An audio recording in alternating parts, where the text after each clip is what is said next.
What's it like when your brain believes everything has been told, even if everything wasn't true?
Label, the messenger of life.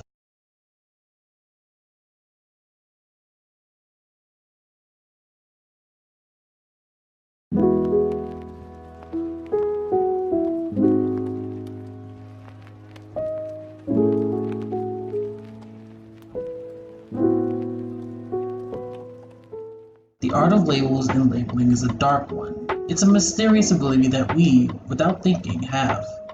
Society responds, behaves, and thrives off labels. People love to pretend like they know who the hell you are, or at least as if they have some inkling of a clue. Because of this, human nature becomes nasty, frightening, and all who fail to receive positive praising or labeling are doomed to fall victim to his poisonous jaws. When this tenacious beast comes into battle with you and you're not ready to fight it, it takes over you. Now, your body is bitten with cognitive sticky notes painted with bolded red ink, stinging labels you never asked for. And I was such a victim of such a fate. I was a victim of it for my entire life. A victim of a negative press around me and the negative brain that I possess.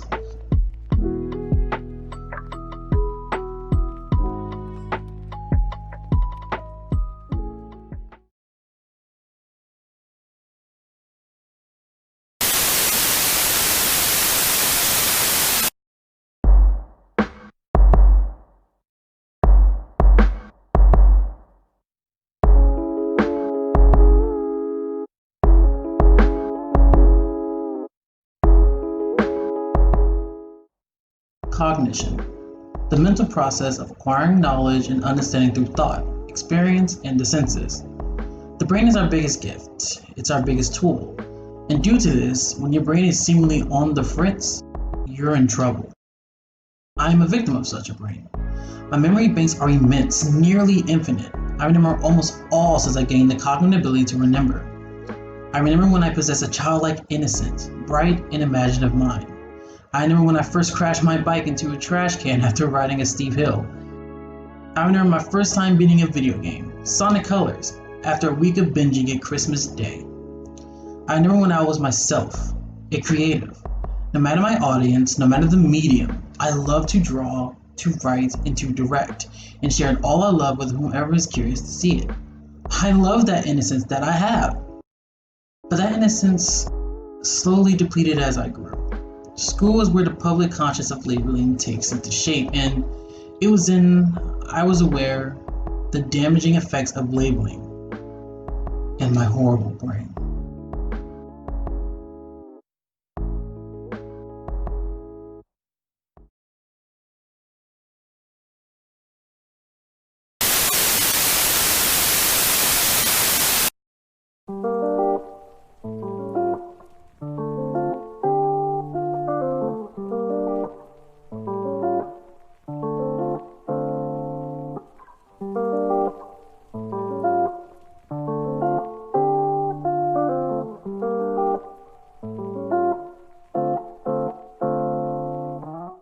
every single thought, whether it was online, at school, or at home, I remembered.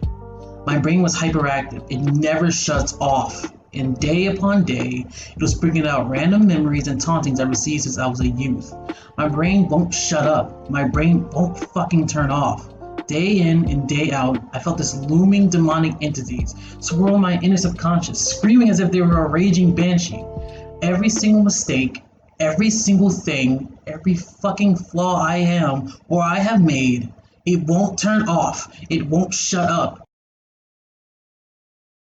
Once I became a teenager, I began to fully understand my biggest flaw, my obsessive brain. I couldn't control it.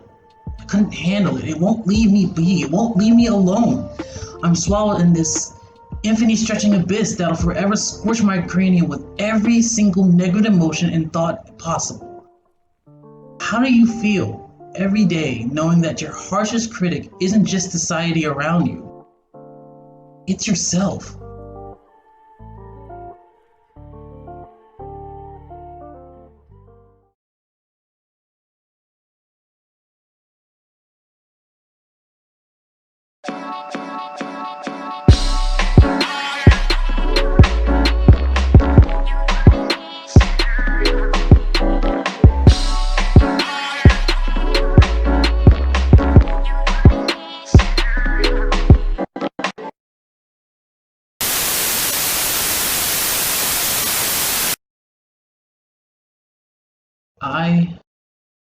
I gave up. This brilliant, glowing, imaginative mind, it was consumed by its own anxiety. Every judgmental jab at me devoured any sensible amount of joy left, and I felt I was a damaged, reanimated corpse walking daily. 24/7, this constant droning, monotonous, repetitious battering my brain took its toll on me, both in mind and in anatomy. The mental bruising I was taking was enormous. I couldn't find any solace or solitude to escape it. This shifted from just mere depression. Now I lost my motivation, my inspiration. I felt homeless. I lost my want to swing my bat.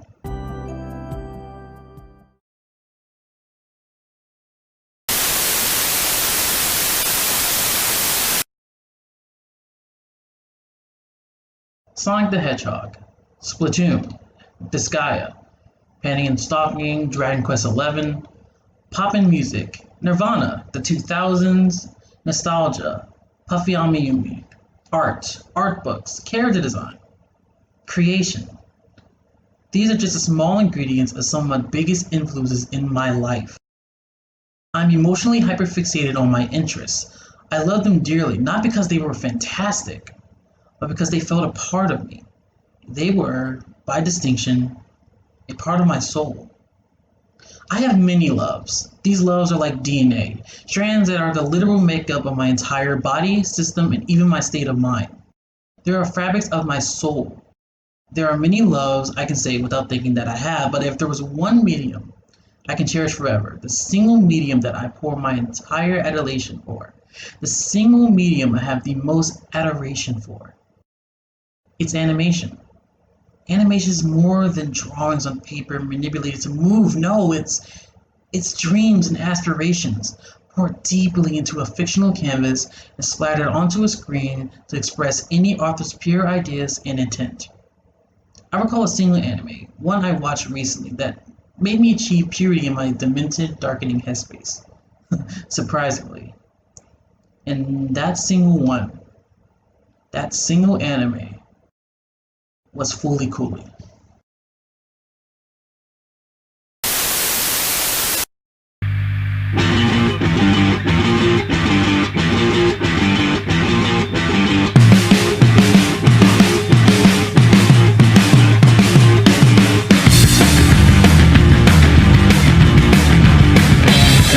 Fully Cooley can be described as a mind-bending, dementia-esque, coming-of-life story released in 2000 during the peak of Toonami. I am a nostalgic person, especially for the 2000s, so it's practically match made in heaven for me to peep this anime. Initially during my first viewing, I was floored with this hilarious humor and kooky sense of direction and animation, but I thought nothing more of it after I saw it my first time. But then, this past month, I got on the urge to taste that delicious Japanimation again. So I did, viewing this time in its dub. And man, right when I did that, I knew it. I fallen in love with the animation yet again.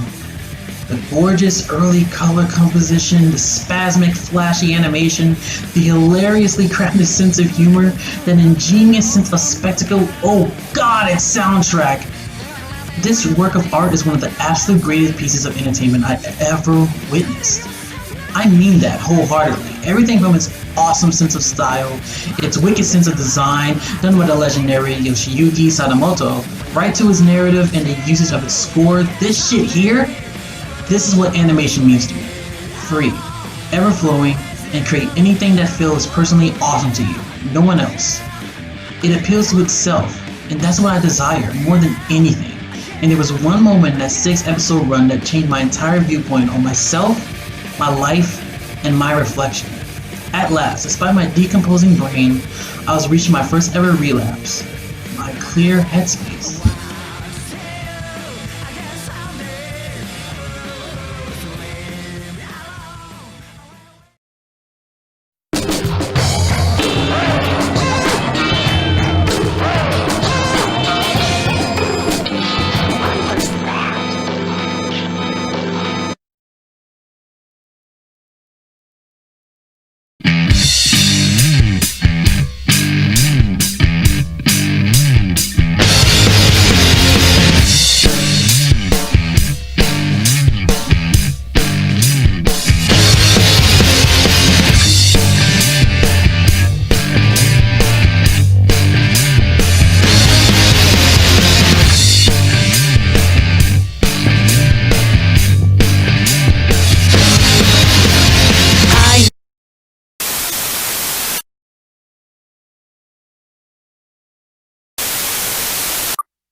Picture this, the mundane urban town of Mombasa is now confirmed to be heading to the afterlife, as a flying satellite is starting to crash into the homely area due to a hit by helicopter.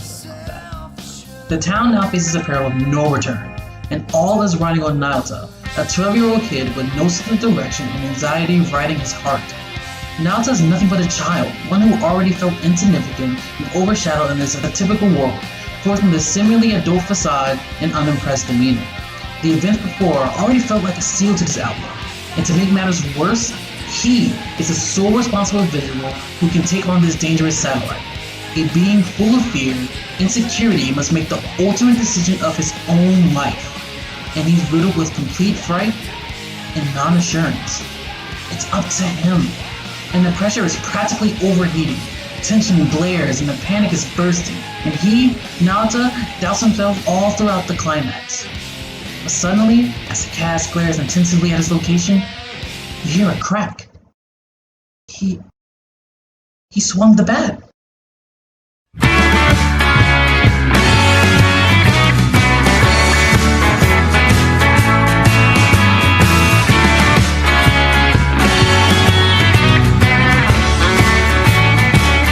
Instinctively, with little thought, swung his bat. No matter the hopelessness he felt about the relationships in the world around him, he gave what seemed like his final shot.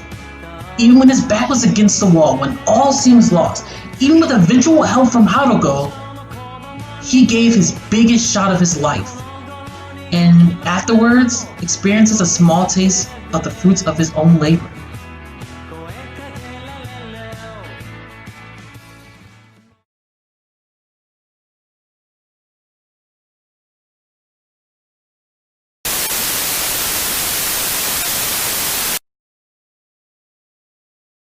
This episode's message brought me nearly to tears.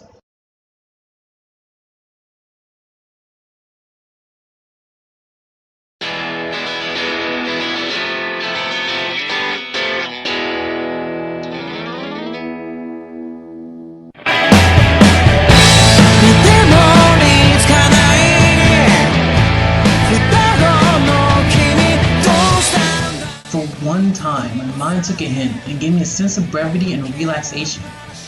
It was my epiphany of what seems like ages. The message taught seemed so apparent, so surface level, but as rudimentary as exact message, which is already unique in comparison to the show's other messages, was thoroughly enriching and heartfelt. It was then I learned that you must swing your bat. You'll never know if you don't try. You cannot see the other side of the mirror, the other side of that wall, the other side of that outcome if you don't give it a single shot. Your mind is cloudy, dissociated, just flat out uncooperative, and that's okay. But even with the odds against you, when the feeling of loss is written on you, you cannot let your headspace influence you. Try. Shoot your shot, sketch your sketch, write your message, paint your picture. Please, even if it fucking kills you, just try. You will eventually see the fruits of your labor. All you need to do is swing. That's all I need to do. I need to swing.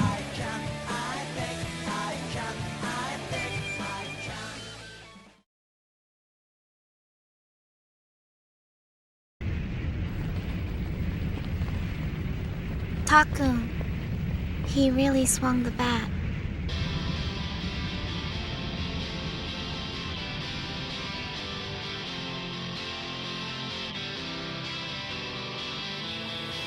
By the time I realized it, it was over. I'd already done it. The palm of my hand still stings. I wonder if Haruko feels like this all the time.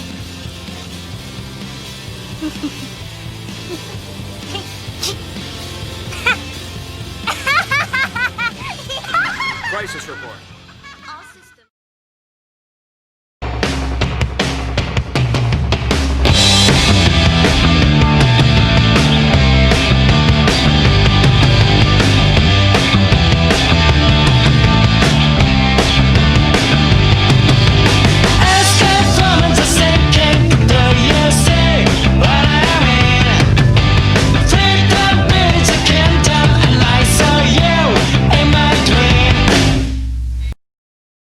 Anyway, nothing can happen till you swing the bat.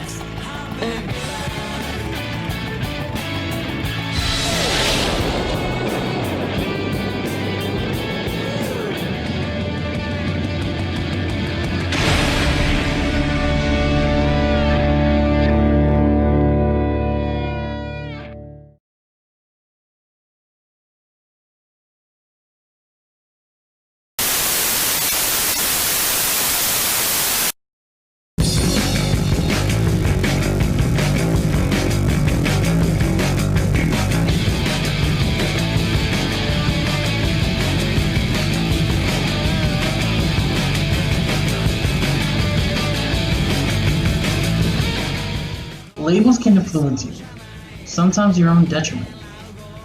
For my brain, it can be your own villainous nightmare. But that's okay. I'm not fine. I'm not okay. And that's okay. The revelation this series taught me was enough to pull me out of my perspective and shift my viewpoint on my entire life, at least for a moment.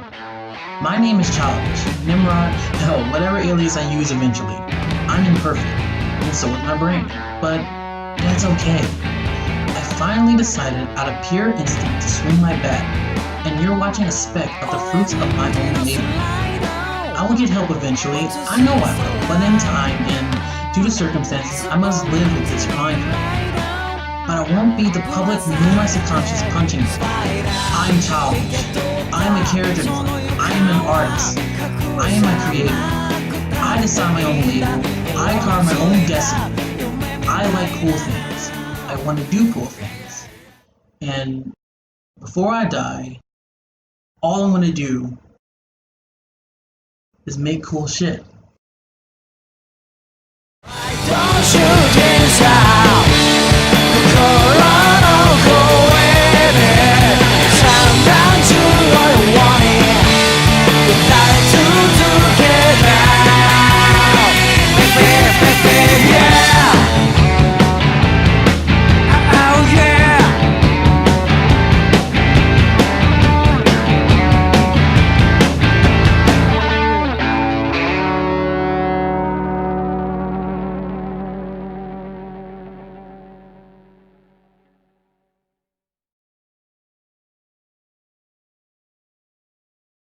for playing.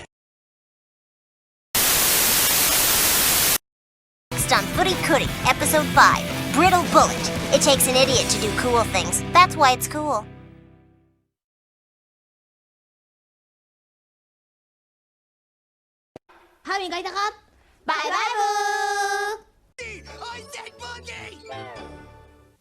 Now it's the grim adventures of Billy and Mandy. Then it's Codename Kids Next Door. This is Cartoon Network.